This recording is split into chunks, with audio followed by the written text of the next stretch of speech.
नमस्कार, मी स्नेहल चौधरी. आपण पाहत आहात LS मराठी. पाहूयात काही महत्त्वाच्या घडामोडी. रत्नागिरी जिल्हाधिकारी कार्यालयात मंत्री नितेश राणे मानेंसोबत दाखल. कोकणातील राजकीय वातावरण अधिक तापलं. उमेदवारी अर्ज मागे घेणार का, याबाबत राजकीय वर्तुळात जोरदार चर्चा.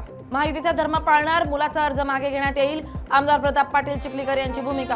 महायुतीतील एकजूट कायम ठेवण्याचा चिखलीकरांनी दिला संदेश.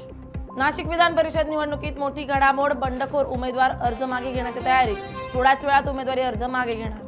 आमदार माधवराव पाटील जळगावकर यांची उमेदवारी मागे. पक्षानं आदेश दिल्यानं उमेदवारी मागे घेतल्याची जळगावकर यांची प्रतिक्रिया. सांगली सातारा विधान परिषद निवडणुकीतून शिंदेंच्या शिवसेनेची माघार. उमेदवार तानाजी पाटील यांची मंत्री शंभूराज देसाई साताऱ्यातून सांगलीकडे रवाना. कोकण विधान परिषद निवडणुकीत शेकाप उमेदवार अरविंद म्हात्रे यांची माघार. निवडणूक अधिक रंगतदार आणि निर्णायक टप्प्यात पोहोचल्याचं चित्र निर्माण. यवतमाळ विधान परिषद निवडणुकीत मोठा ट्विस्ट. बंडखोर साजिद बेग यांची माघार. निवडणुकीतील राजकीय समीकरणांना नवं वळण.